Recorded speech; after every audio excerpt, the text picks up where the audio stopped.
everybody, if you like video game live streams and cool people that play video games, then I suggest you check out Erin Plays on YouTube. And also check out her second YouTube channel, Erin Plays Extras, as well. That's Erin Plays and Erin Plays Extras on YouTube. Check out her videos, they're really awesome.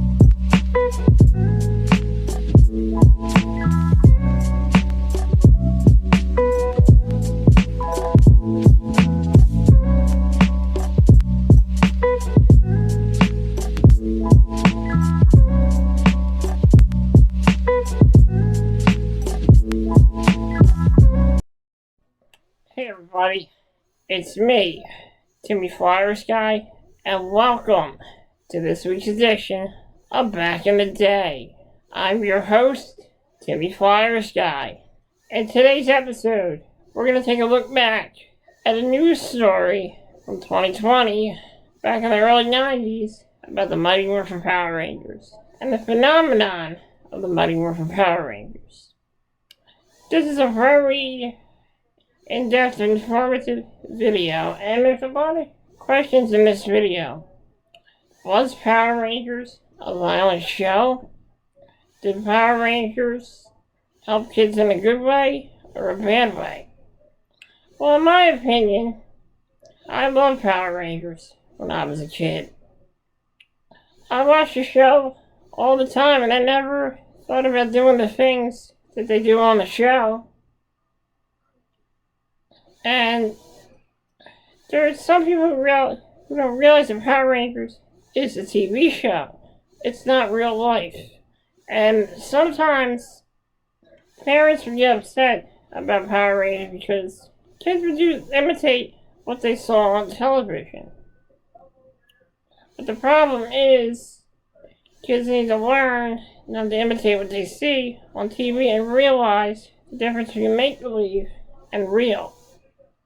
But in my opinion, I love Power Rangers. It was my favorite show. And I never once thought about imitating what they do on the show. And this is a very informative news story because I came across this on YouTube. And I just wanted to share it with each and every one of you. So let's roll the footage. Power Rangers. Look at this mom and her son. So I lost an hour of work just to come here and wait till 9:30 just to pick up the Saba sword that they wanted. You got it? Millions of kids watch the television show and get their parents to buy the toys. But critics point to the violence, and they say this is a bad message for children, no matter how the producers try to package it. If you're in the right, it's okay to use weapons. It's okay to use force. It's okay to hurt, to maim, to kill. And that's a pretty sad message to be giving children. At the end of every show, there's a public service announcement that says to kids, all right, this is real, and this is not. The kids may or may not hear those messages, but they are watching and they are buying. Stores are expected to sell a record $1 billion worth of Power Ranger merchandise this year. Well, Thanksgiving's team, First, they watch them. Then, they imitate them. Kids around the world obsessed with Power Rangers, today's hottest heroes on TV and in the stores. But are they good for the kids or a lesson in violence? The controversy over Power Rangers when 2020 continues after this from our ABC stations. Summer movie sweepstakes is heating up. Now get ready for some Mighty Morphin mania. And the big Hollywood question is, can these teen heroes unmask the Caped Crusader at the box office? Robin Carter reports they're not worried. That. they're morphing, and ever since they hit the small screen 2 years ago, these teenage superheroes have ruled kids' TV and sparked a billion-dollar marketing phenomenon. Gotta love it. It's got everything in one show that a kid could want. It's fast-paced and it's action. I mean, you know, how can you go wrong with it? Right. Now they get a go at Hollywood, add some big budget effects and an evil oozing villain, and just like the series, there's plenty of high-kicking karate hijinks.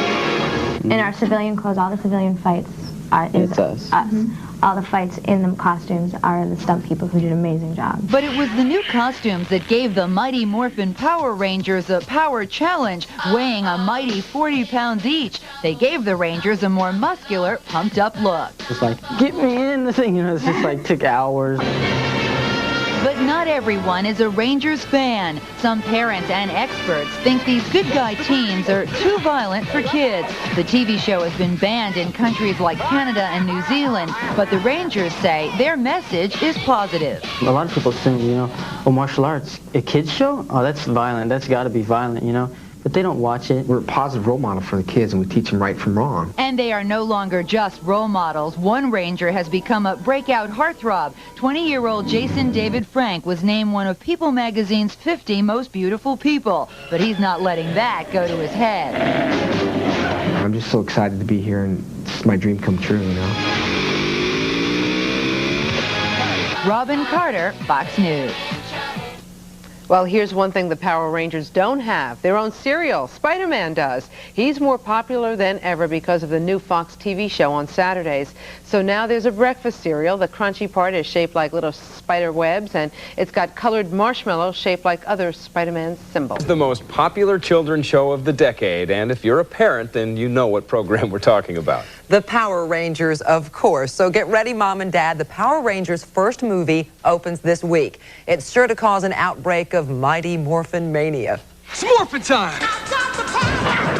They're mighty, they're morphing, and now they're a movie, and kids can't wait.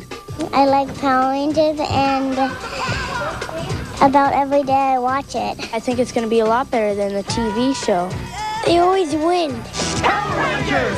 Go, go, Power Rangers! The Mighty Morphin Power Rangers have kept kids mesmerized in front of their TV sets ever since it debuted 2 years ago. And Suzanne Todd, producer of the Mighty Morphin Power Rangers movie, thinks fans are going to be blown away by the film's special effects. We like to call it the Star Wars interpretation of the film. You know, I hope that it's as entertaining as a movie like that. The special effects are not the only things that have been upgraded for the film. The Power Rangers also have new costumes, sets, and new villains to save the universe from. The name was Ooze, Ivan Ooze. We wanted to make sure that the movie delivered something new and exciting and imaginative, and something that would spur in children that idea that they should believe and they should imagine and they should fantasize, you know, in that way. Rangers, you must act swiftly. The planet is in grave danger. All of the kids' favorites are along for the ride, and they haven't lost anything from the series, including their trademark karate skills. Although the Power Rangers have been considered too violent by some TV watchdogs, Suzanne Todd believes the karate fight scenes between the Rangers and monsters are harmless, if not educational. There's something really great that happens to little kids that take up martial arts, and millions of little kids have because of the television show. Martial arts really teaches kids a self-discipline. But the filmmakers hope not so much discipline that kids will see the movie just once. The producers of Power Rangers movie are apparently counting on success. They've already started work on the sequel. The movie, and it's about as close to vaporware as a motion picture can possibly be. Telling kids this is a movie is like feeding them styrofoam and telling them they've just had a hot dog. The story is about 6 teenagers who seem to have been born without families, ideas, opinions, or feelings. They're like little overtrained Olympic champions who can skydive, skate, and practice karate, but are completely devoid of anything resembling a personality. Catch you on the flip side.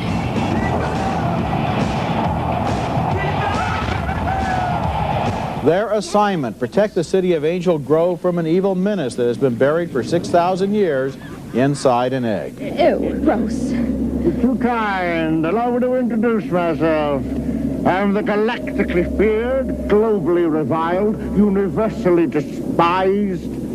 They call me Ivan Ooze. The Power Rangers are boring enough when they're teenagers, but then they morph into interchangeable, faceless beings who go into action like robots. I guess the message here is, don't be an individual or have ideas, just be a good team player. Have a nice trip. Watch the birdie. Bye-bye. Gotta love it. Another threat, big animated mechanical monsters, a scorpion and a hornet, reminded me of the golden age of bad Japanese monster movies. The Power Rangers fight them in animal-shaped battleships called Zords. Ninja Zord. Cool. Yes. Awesome. What depressed me the most about Mighty Morphin Power Rangers is the movie's utter lack of imagination, intelligence, and cheerfulness. The movie is aimed at little kids, and it presents the world as a place filled with ominous, evil threats. The only response is to merge your identity with a faceless mob and then fight back using violence. There was no humor in this movie, no wit, no optimism, nothing to think about, nothing to feel good about. It paints a horrible, empty picture of a world in which people are products, and it exists only to promote the Power Ranger merchandising empire. It's a complete waste of time. I didn't think the back half, the fighting between the spacecraft, both the mechanical Scorpions and the Rangers aircraft, was bad at all. I actually thought that was pretty good high-tech stuff. It's the kind of stuff I would have enjoyed as a kid, and I did enjoy those Japanese monster movies as a kid. And this is better technical quality than that.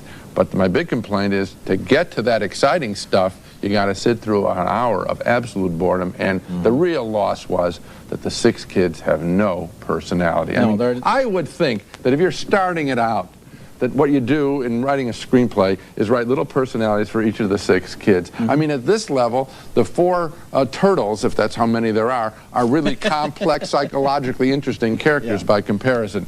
That's where they really fell down. Yeah, you're